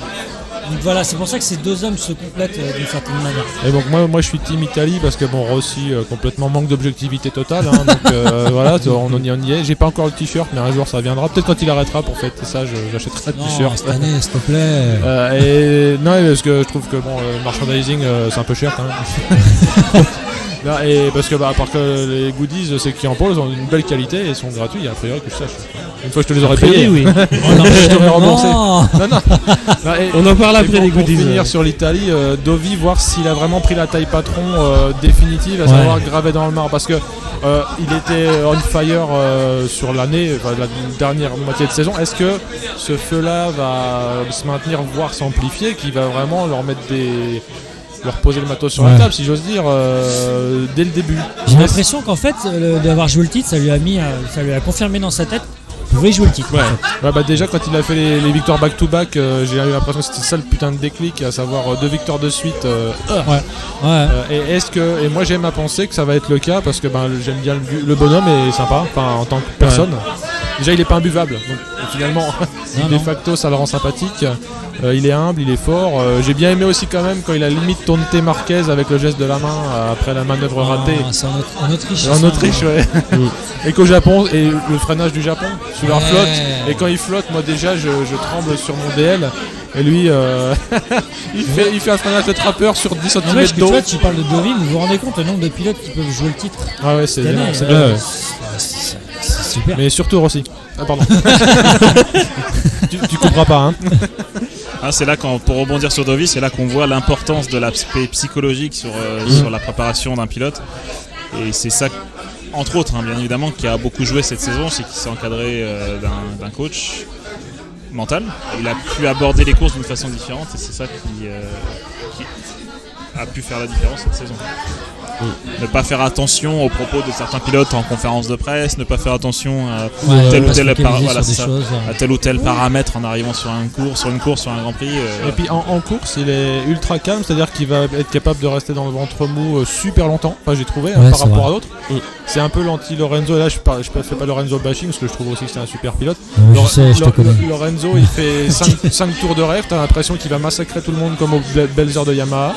Et après il descend, je sais pas trop pourquoi, je sais pas si lui-même le sait, enfin je sais pas. Tu vois ce que je veux dire, quand tu regardes les courses où il a été en tête, t'avais vraiment l'impression qu'il avait les clés, il allait partir. Et c'est fini. Et après, hop, il se fait taxer et il descend de 5-6 places, il se fait emmerder par Zarco, il se fait emmerder par Crutchlow. Et d'ailleurs ça lui fait du bien parce que je sais qu'il aime pas se faire emmerder. C'est pas autant que Pedrosa qui lui il peut pas supporter, j'ai l'impression, de se faire emmerder. Même s'il a le cuir un peu épais, on l'a vu aussi à la toute dernière course l'année dernière. Je sais pas si tu te souviens, dans les saisons passées, Pedrosa, s'il avait 30 mètres d'avance et que personne l'emmerdait, c'était un peu comme Lorenzo, mais dès que tu avais un mec qui venait commencer à lui faire les freins, il se faisait passer. Et après. J'ai l'impression que Vignales c'est un peu pareil. Et il avait même dit après le Grand Prix d'Australie l'an dernier qu'il n'était pas à fond sur les frottements en pleine course, quoi. Alors après, de compatibilité, c'est ça? Non, j'irai pas là parce que pour moi ça reste un guerrier. Après, tu peux pas. Moi, j'aime quand ça bouge en course, que ça touche et tout, mais après, je peux respecter aussi un pilote qui veut dire non, je veux pas qu'il y ait ça. Le champion de ça, c'est Lorenzo. Quand tu lui déposes pas un préavis en 3 exemplaires, quand disons que tu vas le doubler et par quel côté. Là, en conférence de presse, il dit quand même, on joue notre vie. Ouais, mais bon, après, il y a Rossi qui a dit la même chose. Rossi qui a dit la même chose en Australie. C'est avec Zarco. C'est un peu ça qui m'a m'a surpris. Il a dit une chose hein. en début d'année et après il a dit l'inverse. Pourtant j'adore Rossi, mais après il y a du travail de com aussi là-dessus, on le sait très bien. Et voilà, et chacun a son style. Je pense que Rossi à ce moment-là il devait croire que comme Zarco avait son poster au-dessus du lit, rien que le fait de dire ça allait faire que Zarco allait laisser 30 mètres entre deux. Ça n'a pas du tout été le cas. C'est tant mieux. C'est ce que j'ai échangé avec Yann récemment. Il y a certains pilotes qui n'aiment pas du tout répondre en conférence de presse, comme un certain Zarco, comme un Marquez, comme à certaines accusations, à certains jeux psychologiques, mentaux, et qui préfèrent répondre sur la piste. Aujourd'hui, on voit un Zarco qui, quand on commence à l'agresser un petit peu, il montre de quoi il est capable en piste. On n'a pas beaucoup parlé de KTM, je trouve. Non, c'est vrai, mais en fait, c'est parce qu'on a tellement vu ces derniers jours. Dans l'actu, je pense que c'est peut-être comme ça qu'on n'a pas abordé le sujet. En fait. Non, mais c'est qu'en fait, on s'attendait tellement à des nouvelles dans les prochaines semaines qu'on ne sait même pas trop sur quoi s'engager, même si on a l'impression que Tech 3 ils vont aller, ça se dirige vers KTM, mais pour l'instant, on verra bien. Rien n'est dit, mais maintenant KTM, en fait, c'est par rapport à Zarco que tout le monde s'emballe. Mais moi, personnellement, Zarco KTM, je suis pas, j'ai un peu peur, quoi. Je veux dire, tout le monde pense que la KTM elle est déjà fantastique. Moi, au contraire. Alors là, moi j'ai super peur parce que KTM ils sont super jeunes en fait. C'est le gros point d'interrogation. En fait, on en a si parlé et il faut qu'ils confirment. D'investissement et que ça marche tout de suite, bon bah ok, ça sera presque un miracle. Ça sera un putain de hold-up. Ça veut dire que Honda et Yamaha derrière ils vont s'alarmer. Ça fait un peu 30 ans qu'ils sont en MotoGP les gars. Donc, non mais j'aimerais bien qu'ils soient devant aussi, mais maintenant ça me fait un petit peu peur. Même si Zarco il veut, ce que je comprends, une factory. Est-ce Ouais, que mais c'est la est-ce KTM? qu'il vaut mieux une Factory KTM ou une Yamaha comme il a aujourd'hui Ça, quoi. c'est un grand débat, tu vois. De toute façon, il n'y a pas le choix. Il n'y aura pas de Non, Yamaha ouais, qui va ouais. Non, garder. c'est sûr. Après, Mais, il faudra fac- voir si Zarco reste chez T3. Si imaginons qu'il aille, que T3 passe chez KTM. C'est vrai donc, qu'il a un contrat de 2 ans, c'est sa deuxième année, il a rien signé pour l'instant. voilà, et donc si jamais il peut rester dans une structure qu'il connaît, avec un chef mécanicien qui est quand même un génie, faut dire ce qu'il est sur 20 je sais ou pas alors, combien d'années de métier. Est-ce qu'il va vouloir se faire une Crutchlow? Ou alors, ouais, est-ce qu'il va vouloir partir carrément prendre la place d'un Espargaro ou d'un Smith dans le team Ou d'un officiel. Lorenzo? Voilà. Ouais, c'est des grosses questions. Là, je l'ai dit, ça s'est pas entendu. Et puis si ça se trouve, voilà, genre, là avec des Sir Allemande, la saison n'a Ouais. même pas encore commencé, c'est mais mon fonds de peut-être qu'il se commerce. fera approcher par Suzuki Par Honda. une deuxième fois, peut-être qu'il se fera approcher par Honda ou Ducati, on ne sait jamais. Ah, je rêverais de le voir sur Ducati, mais bon, c'est. Bon. On rêve de tout. Ouais, moi, mon rêve, c'était de le voir sur une YAM officielle. Je veux Ça me le voir paraît gagner, compliqué. Ouais, on est d'accord. Cette année, je pense qu'on aura une victoire, au moins une. Maintenant, moi, je le vois jouer le titre. Maintenant, on verra. Ça dépend aussi dans sa tête ce qui va se Ça va passer par dépendre de rapport plein au de choses. transfert. Et tout ça, est-ce que avec Poncha, s'il se sent bien chez Tech 3, enfin, j'ai l'impression qu'il a besoin de se sentir dans un cocon, dans un team. Et Tech 3, c'est ce que ça lui apporte. Maintenant, avec KTM, qu'est-ce que ça va. Si c'est KTM, bien sûr, excusez-moi, je pense avec des pincettes. Qu'est-ce que ça va donner, quoi. Ce serait la première victoire, si je ne me trompe pas, d'un pilote Yamaha satellite depuis la création du MotoGP en 2002. Ouais. Ah, il n'y a pas eu de pilote avant. Alors, il y a eu des Honda, ça Que des Honda, gagné, que des Honda. Je pensais qu'il y avait Ben Spies, mais à Indianapolis, mais il avait fini 2 en fait. Ouais, Ouais, c'est ça. Non, que des Honda, 25 victoires Honda et pour 8 pilotes différents. Et Alex Rins. Ah bah là il a Ça montré, sent bon, il a montré que pas blessé pendant les essais Il est hivernaux, bien. pas, ouais, Ouais. il est très bien. Et puis surtout ça confirme ce que. Hop, je reprends non, je reprends contrairement à la saison dernière où Suzuki avait perdu ses concessions, c'est-à-dire qu'il pouvait pas modifier le moteur durant la saison. Oui. Ils étaient limités à 7 moteurs et pas 9 À cause de Vignales. à cause de Vignales qui est parti chez Yamaha. Salopard, va. Il a fait exprès pour les pourrir. Ils se sont fait surprendre pendant les essais hivernaux en partant sur une direction de moteur qui n'était pas la bonne. Et là, ils semblent être, ils semblent tous les deux les pilotes avoir trouvé un moteur qui devrait correspondre pour la saison. Ils partent dans une direction qui semble être la bonne. Maintenant, il faut voir s'ils arrivent à confirmer. Et de toute façon, ils savent que s'ils se trompent, ils ont la possibilité quand même de rajouter des évos, de faire des évos sur le moteur dans la saison. Donc, c'est tout bénéf pour eux. Et il l'a montré là aujourd'hui, sur le Buriram, je sais plus combien il termine, mais Rins termine. Non, il est bien sur les essais, la fin de saison a été bonne. C'est ça. Moi, j'attends qu'il Ça fasse sent une bon, saison hein. pleine. Ouais, Quoi. ça sent bon. Ouais. C'est vrai qu'il avait Ouais, manqué. puis ce serait bien pour Suzuki, quoi. Parce Ouais. que les premières années, quand ils sont revenus, c'était vraiment bien. Je pense qu'ils ont fait l'erreur de changer 2 pilotes en même temps. Ouais, C'était ça, c'est pas dur. bon, et ça s'est vu dans une Ça saison. c'est dur. Hein. Et là, Rins, Yannone, c'est la grande interrogation, mais Rins, en tout cas, j'ai l'impression que ça sent bon. Faut pas qu'il se blesse et que ça revoie. C'est un pilote qui est très jeune, je crois qu'il a que 22 ans. Ou Ouais. 22 ans. Ouais. Il est jeune, il a tout. Hein. Ouais, il y a moyen, et puis il aurait pu être champion du monde Moto 3 comme il aurait pu être en Moto 2. Bon, ça c'était pas grand chose, mais il a le talent, quoi. Donc il y a ça aussi. Bon, on n'a pas préparé la prochaine partie, mais la prochaine partie, en gros, les Français. Dans les autres catégories, vous voyez qui? Dans les autres catégories, c'est-à-dire en Superbike, Super Sport. Ouais, Super Sport, Superbike et tout. Il y a 3 Français en Super Sport, donc contrairement à 2 la saison dernière, Ouais. avec Dimiglio, Cluzel et Mayas. Là, on a vu aujourd'hui que Mayas, là en Australie, avait fait le meilleur temps ce matin, cette nuit, dans la journée. Monsieur Jetlag. C'est clair. Cluzel qui est pas très loin non plus, je crois qu'il finit 9 ou 8. Je sais pas. Ouais. Mike qui est un petit peu plus derrière, mais qui est pas loin, je crois qu'il a moins d'une seconde. Donc voilà, ça peut donner de belles choses. Tous les 3 sur Yamaha, donc tant mieux. Au moins, on pourra pas dire il y en a un qui est sur Yamaha, qui est sur MV d'Agusta ou autre. Voilà, Mayas, de toute façon, maintenant il doit confirmer, défendre son titre. Défendre son titre. C'est pas la chose la plus simple à faire. Je sais plus quel champion du monde disait ça, je crois que c'était Kenny Roberts à l'époque. Et le plus dur, c'est pas de l'avoir, c'est de le conserver. Ouais. Donc voilà, maintenant on y va, quoi. Sofoglou n'est pas blessé, contrairement à la saison dernière où il était blessé en arrivant en Australie. Voilà, bon, il y a Kruminaker qui est là aussi, qui s'était battu pour le titre il y a 2 ans. Donc c'est vrai que Il y a plein de nouveaux paramètres cette saison. Ça va être une belle C'est ça, catégorie. je pense En fait, que- j'ai l'impression que la différence du Superbike, je suis désolé de dire ça, mais le Super Sport, il y aura plus de bagarres finalement en piste, Oui. plus de possibilités. Voilà.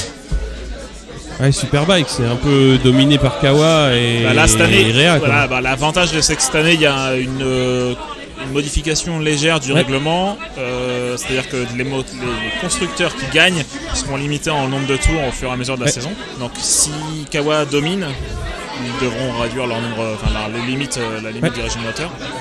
C'est quand même dommage d'en arriver là. Je trouve. Ouais, bah Mais ouais. bon, Ouais. après, voilà. Mais oui, non, pour relancer un peu C'est ça. la baraque, entre guillemets, je comprends, mais c'est dommage d'en arriver là en fait. Bah oui, oui. Et en même temps, Kawa n'est pas en MotoGP, mais beaucoup d'investissements sur le Superbike, donc voilà, on Ouais. comprend aussi.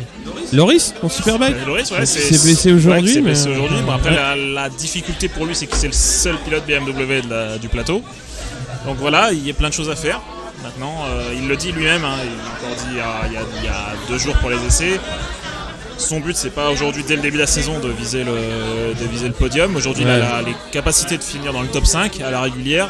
Le podium, ça viendra un petit peu plus tard. La victoire, peut-être, selon certaines conditions. Mais en tout cas, aujourd'hui, il n'est pas capable de se battre pour la victoire. Après, Est-ce que l'idée, c'est pas de faire une belle saison avec cette moto pour essayer d'aller trouver. bien sûr, Pas Kawa, je pense pas qu'arriver chez Kawa, ça Ça va m'étonnerait être fort. dur, hein. Non, mais je pense à Ducat ou Yamaha. Mhm. Yamaha, je pense qu'ils ont encore une marge de progression assez Ouais. importante à voir, mais est-ce que c'est pas l'objectif quoi? très probablement. Puis après, on peut très bien imaginer que s'il reste chez BMW, peut-être que BMW aura envie de Oui, remettre les aussi, moyens bien aussi sûr, derrière. Un peu bien plus sûr. d'investissement, Ouais, bien plus sûr, de bien moyens pour un deuxième pilote. Et... Voilà, c'est vrai que bon.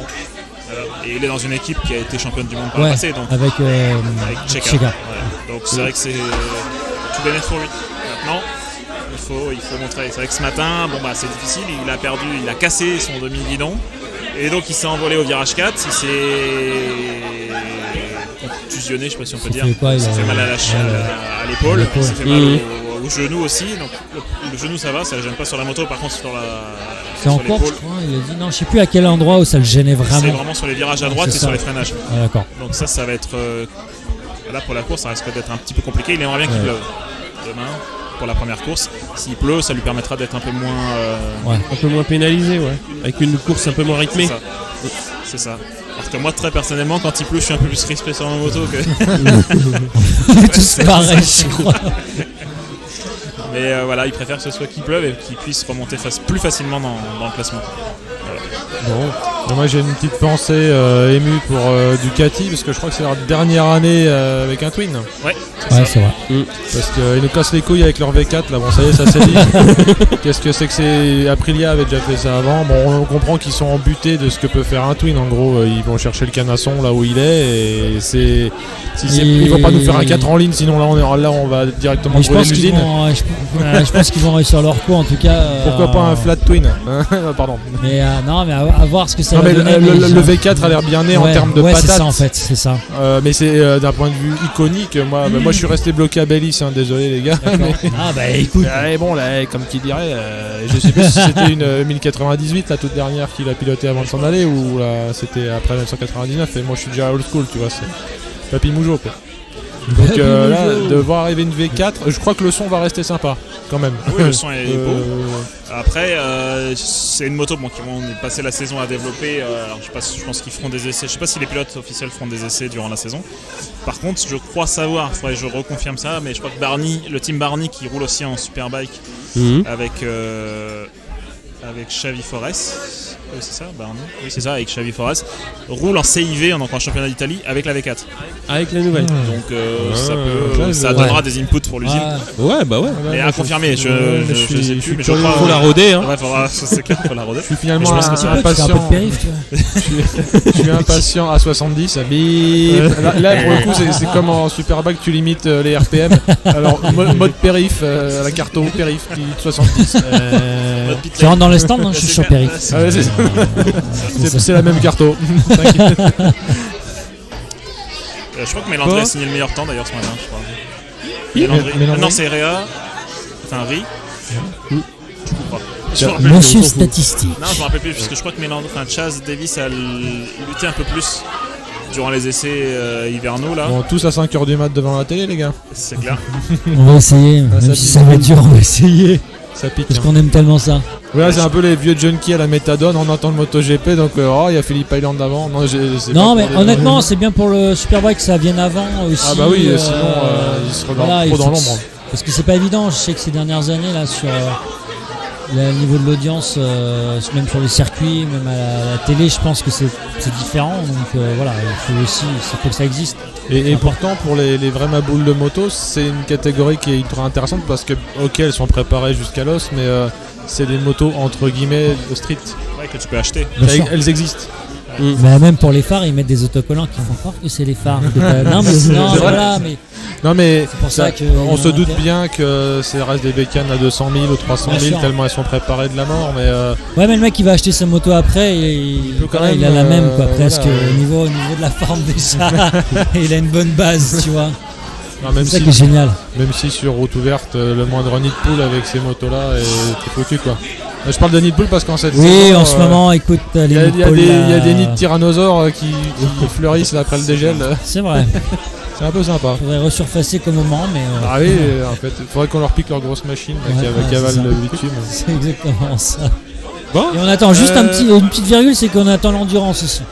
Ouais, bah ouais. Ouais, L'endurance, ça ouais. va être cool aussi l'endurance. Alors le bol d'or a déjà été couru, donc la saison est déjà commencée en fait. Hein. Ça Ouais, c'est Ouais. c'est bizarre C'est aussi bizarre, ça. hein. Bon.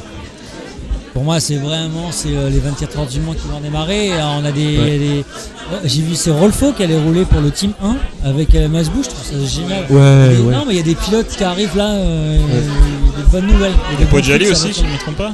Poggiali aussi. Ouais, Poggiali aussi sur une Ducat, je sais plus quel team, mais ça va être top. Et je pense que pareil en endurance. Une Ducat en endurance. Ouais, les gars. Ah, allez, arrêtez. Non, mais eux, ils viennent en démo pour quelques heures. Les gars, on va faire une heure. Hein. Non, mais je trouve ça. Soyez là. Hein. L'endurance, il y a aussi de belles choses qui arrivent. Il y a les teams français emblématiques Ouais. qui sont Bah oui. toujours là et il y aura une belle bagarre. Donc ça va être top. Je suis Ok. pas payé par les organisateurs d'endurance. de l'endurance. Non, mais non, mais c'est des super courses. Hein. Bon, c'est difficile à Parce suivre, que- mais c'est des super Ouais, c'est courses. ça, mais Ah, c'est puis magique aussi. Il y a quand même Ouais, Magic Guyot hein, qui est super. Hein. Ouais. Donc, j'espère que son team va encore bien figurer, hein, comme il l'a fait l'année dernière. Bah oui, après il a encore les mêmes pilotes, donc je pense que ça peut. Voilà. Ouais, puis ça y est, la moto, le team est maintenant ils ont bien apprivoisé cette moto. clair. Ça tient. Alors, votre saison 2018 à vous, qu'est-ce que vous allez faire cette année Tom? Du coup, je serai toujours freelance et je ferai quelques collaborations avec GP Racing et Moto Revue. Ok. Puis je continuerai à évoluer sur les grands prix, sur les circuits pour apporter de l'info en temps réel, quoi, comme je le fais d'habitude. Ok. Yann? Quoi? Je vais faire gaffe aussi à ce que MotoGP je- a Non, dit. je vais faire gaffe Alors, à ce tu que nous je as dis déjà aussi. teasé le prochain numéro? Ça sort quand l'épisode? Parce que c'est trop, il faudra que tu coupes. Alors, l'épisode, on sait pas quand on va le Non, sortir, mais il faut qu'il non, sorte avant non, le Qatar. Non, hein. non, bah, il sortira avant le Qatar parce qu'il est déjà. Cette semaine, en fait, j'ai vraiment. Il est un peu trop long d'ailleurs, il va falloir couper les trucs. Je peux. Si j'ai le droit de le dire ou pas. Je sais pas quand on va sortir le podcast, mais il sera sur Rossi. Voilà, c'est original. Ouais. Non, mais il sera sur Rossi parce que voilà, on a envie de partir là-dessus. Je vais m'adresser directement à lui. On verra. Peut-être que ça va sortir un peu après le podcast. C'est pas grave. Non, mais dans ça l'idée, c'est que sortira ça après. sorte dès qu'on pourra. Voilà, aussi, on travaille cette année pour trouver des partenaires. On a eu un premier épisode avec la bécannerie. On va voir ce que ça donne par la suite. On était très contents du résultat. C'est un super résultat. Et voilà, le challenge, c'est toujours trouver des nouvelles idées, de surprendre. Voilà.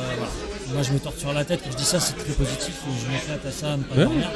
Et je travaille avec Alex, qui aussi a de très bonnes idées, avec qui on a essayé de mettre ça en place. Et on a démarré il n'y a pas si longtemps avec Tom.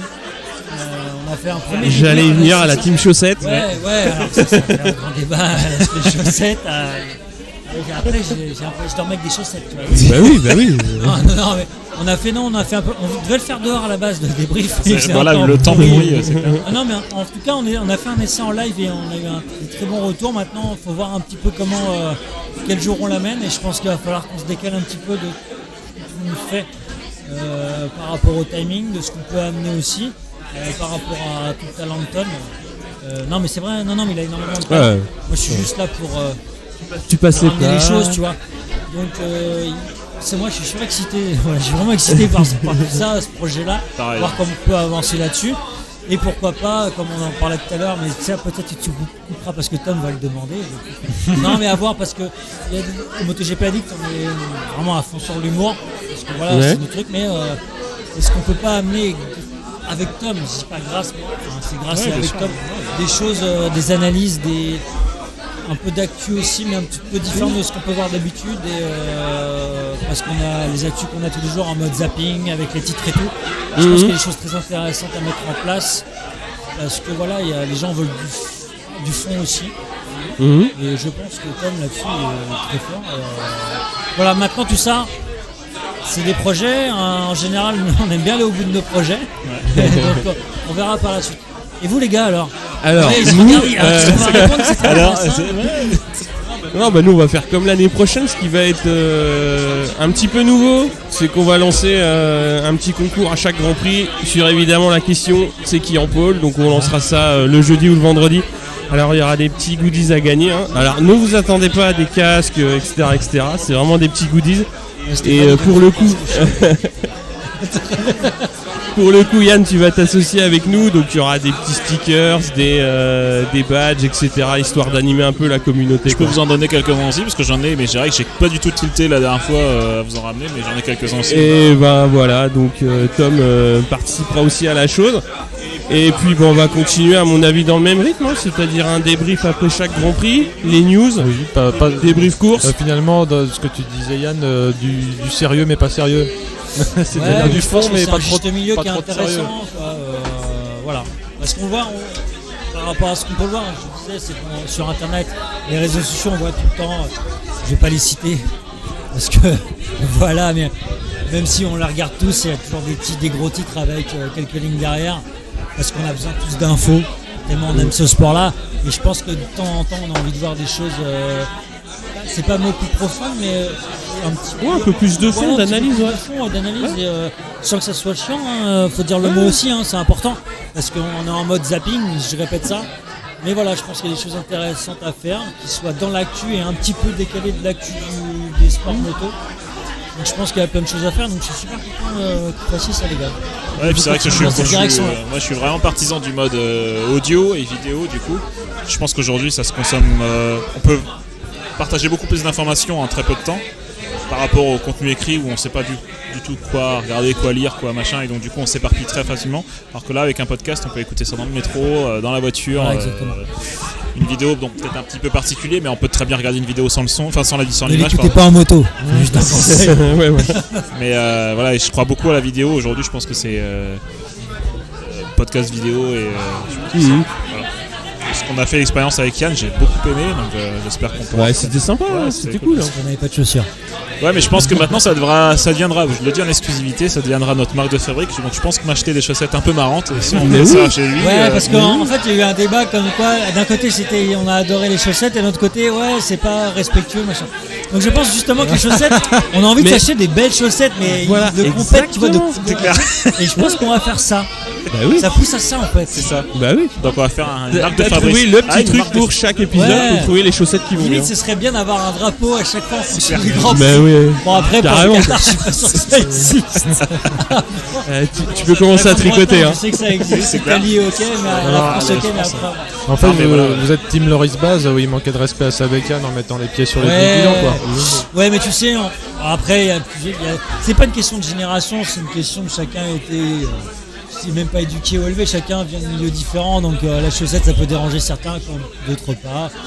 Voilà, maintenant nous on s'adapte, et ce qui est marrant c'est qu'on puisse rebondir d'un côté positif en se disant bah tiens on va s'acheter des chaussettes rouges, je sais c'est pas, clair. des trucs comme ça, tu vois. Donc voilà, c'est ça aussi, il faut rebondir, c'est un truc qui est rien d'alarmant là-dessus. Bien sûr. Aussi, il faut s'amuser avec. Oui, voilà. on va s'en remettre. Hein. Ouais.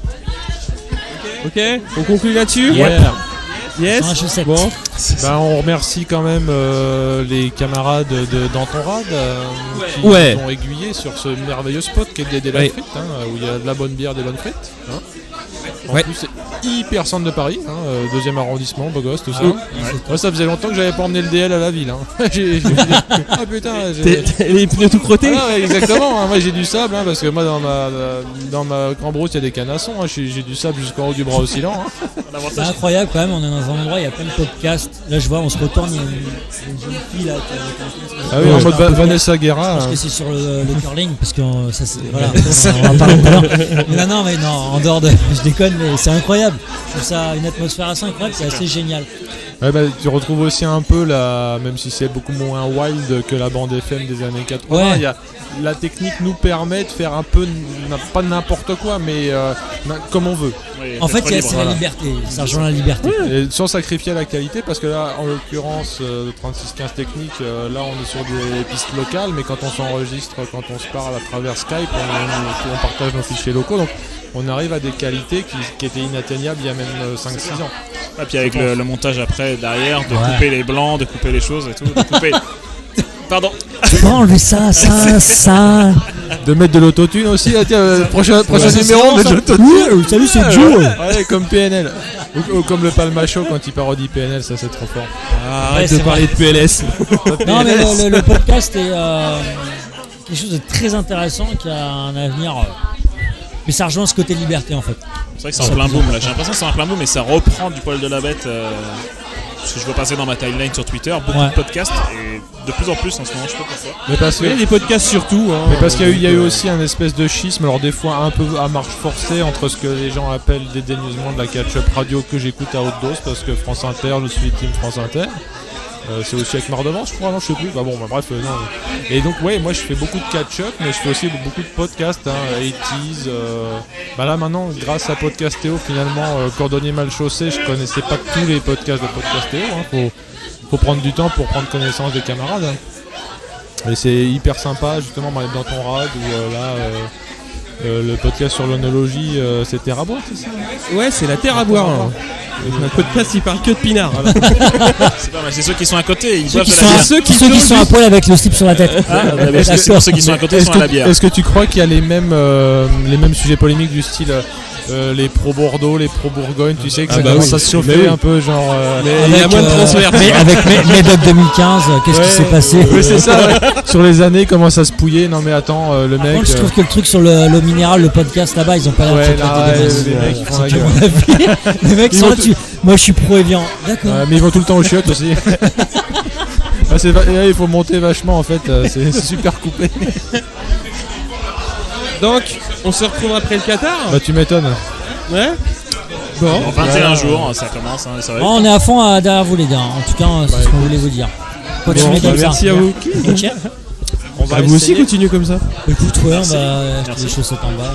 Ouais, bah, parce qu'on n'est pas loin du sentier de toute façon. Bien sûr. Allez, salut à tous. Bisous. Salut. Merci encore, salut.